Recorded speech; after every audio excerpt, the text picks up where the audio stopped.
vai ser essa relação do novo governo com o Congresso? Como é que você está vendo isso, como especialista nessa área? Muito bom. Bom, primeiramente, bom dia a todas, todos. É um prazer estar aqui com vocês. É uma alegria grande atender esse convite. Obrigado. E cumprimentar especialmente aqui a Ana, Mirella, Ulisses, enfim, Fábio e a Renata. Obrigado, Renata, pelo convite. Bom... Não, imagina. Ele está acostumado, cientista político tem que lidar com o... É que eu estou fazendo tudo isso para justificar. Eu nasci em Burkina Faso e queria falar um pouco sobre o país. Você é uma pessoa exótica também.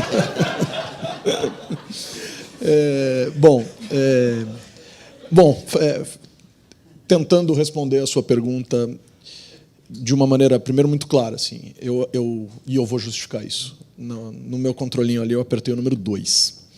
E eu vou dizer por quê, que eu não estou tão confiante assim.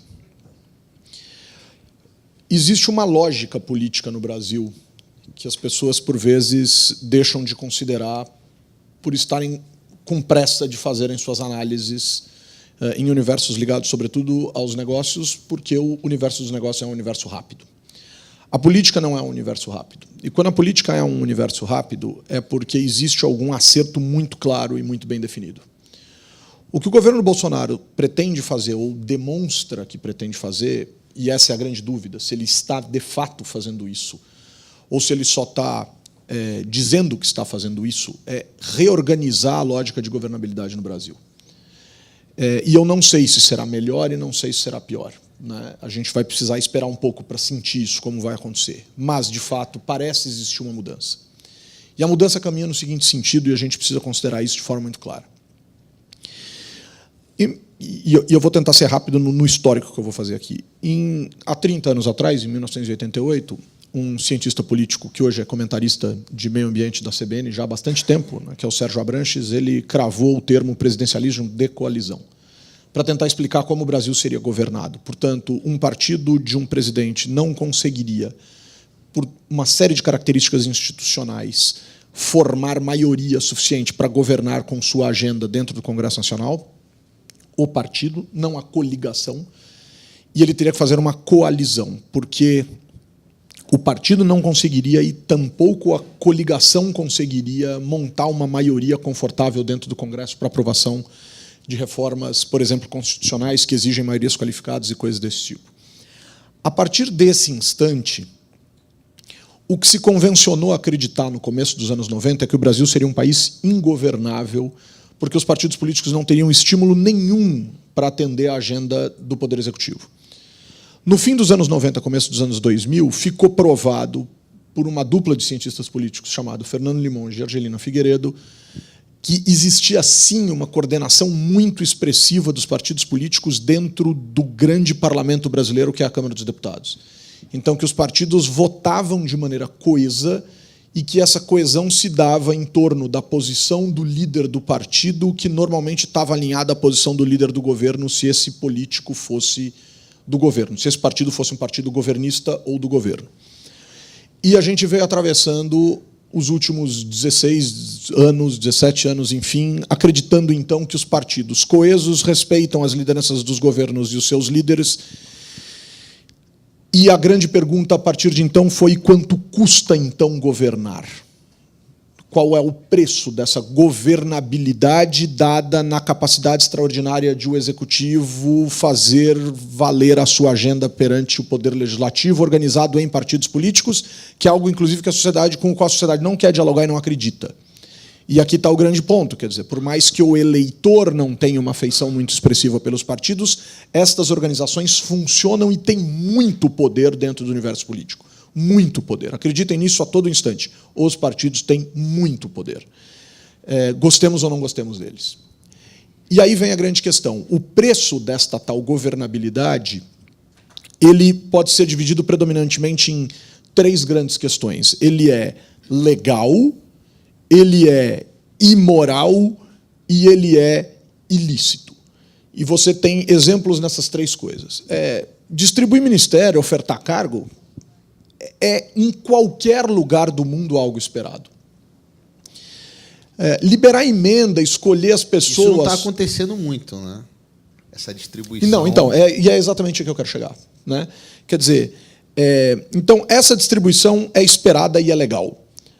O que é imoral?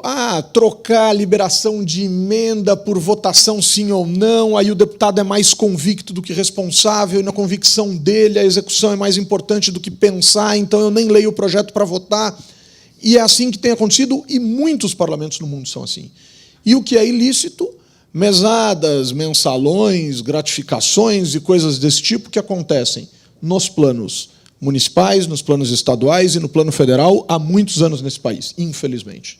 Né? Eu não estou aqui usando essa lógica histórica disseminada para justificar e para dizer não, esse ou aquele partido fizeram isso, mas isso é normal. Não tem nada de normal nisso, a gente não pode acreditar que isso seja normal. Bom, dito isso, em 2016, vem uma cientista política da Unicamp chamada Andréa Freitas e diz: o presidencialismo não é de coalizão, o presidencialismo é da coalizão. E isso muda muito a forma da gente entender. O que ela consegue provar por uma tese extremamente premiada e um livro da Fundação Konrad Adenauer com esse nome, O Presidencialismo da Coalizão, e é fácil encontrar esse livro em PDF aberto, porque a Fundação Adenauer disponibiliza seus livros, é que, na lógica do presidencialismo da coalizão, está provado que o governo não impõe a sua agenda aos partidos e ao Congresso Nacional, mas essa agenda é construída conjuntamente.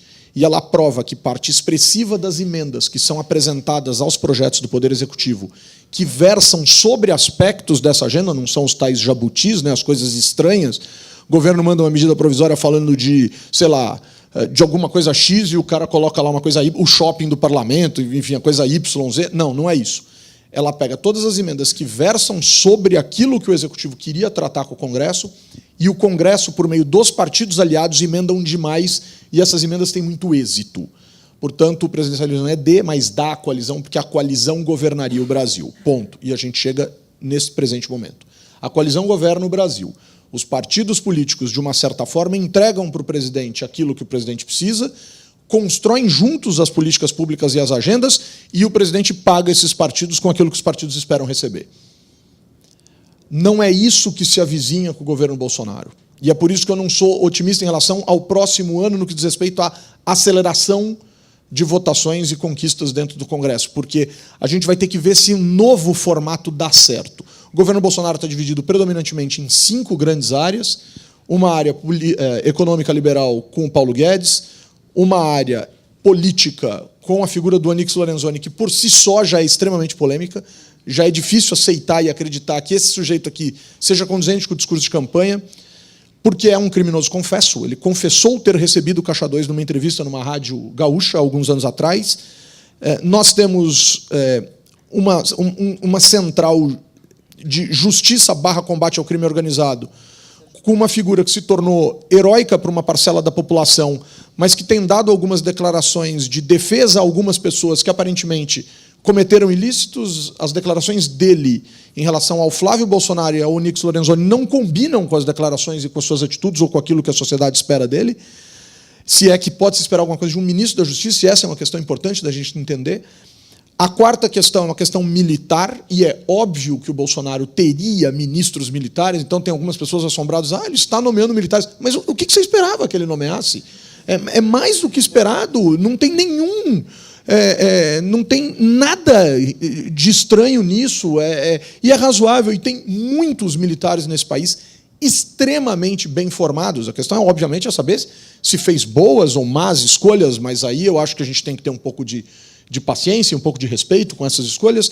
E a quinta questão é uma questão conservadora, mais ligada a aspectos religiosos e de costumes, etc. Conservadores não é defeito nenhum, assim como progressista também não é. São características dos indivíduos. Essa agenda conservadora vai andar no Congresso, na minha opinião, de forma mais rápida. E isso vai dar popularidade ao Bolsonaro. Porque o Congresso eleito é um Congresso conservador, com características bastante conservadoras.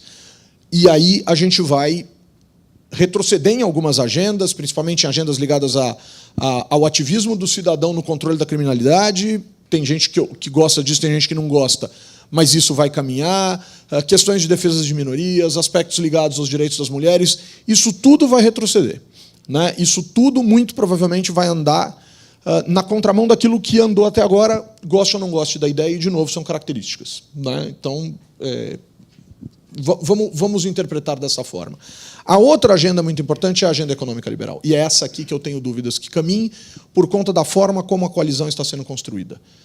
Todos os ministérios até agora foram distribuídos. Ministérios a mais foram mantidos em relação a um discurso inicial de 15, a gente já está em 22, 20, enfim. Há controvérsias aí nos números, mas já é um ministério maior e nenhum ministério é entregue a um partido político pela lógica do tamanho do partido político dentro do Congresso Nacional. E aí eu termino lembrando. Existe uma taxa chamada taxa de coalescência, que a gente usa bastante na ciência política, para medir se o tamanho de um dado partido dentro do Congresso Nacional é condizente com o tamanho desse partido dentro do Poder Executivo. As menores taxas de coalescência da história recente do Brasil, Fernando Collor de Mello e Dilma Rousseff. Eu não estou fazendo nenhum alarmismo aqui, mas são as duas menores taxas de coalescência. A maior taxa de coalescência de todos os tempos, Michel Temer. É o cara que consegue sobreviver com 5% de aprovação popular, fazendo o que quer fazer com o Congresso. Sejam as heranças benditas, sejam as práticas malditas. Então, é isso que a gente precisa considerar. O Bolsonaro, hoje, em termos de taxa de coalescência, ele certamente, quando a gente for fazer essa conta, ele vai estar no mais baixo nível de todos os tempos. E a gente vai precisar entender, então, a partir do que ele consegue esse diálogo com o Congresso. Se ele inaugura uma nova fase e enfrenta essa nova fase, ou se ele tem uma habilidade extraordinária com a sua equipe de fazer algum tipo de negociação extraordinária que a gente ainda não está enxergando. É o Congresso com o maior número de partidos de todos os tempos e com o maior número de partidos efetivos da história. O número de partidos efetivos é quando você precisa colocar na mesa para negociar. A gente está chegando em 17. Em 2014, a gente tinha 13 e já era o maior do mundo. Então fica parecendo mesa de fazenda, sabe? Que você abre, assim, aí vem aquele extensor, você bota mais umas cadeiras, é mais difícil negociar desse jeito. Por isso que eu apertei o número 2, a minha justificativa é essa. Eu acho que 2019 ainda é um ano de incertezas políticas e lentidão em algumas ansiedades.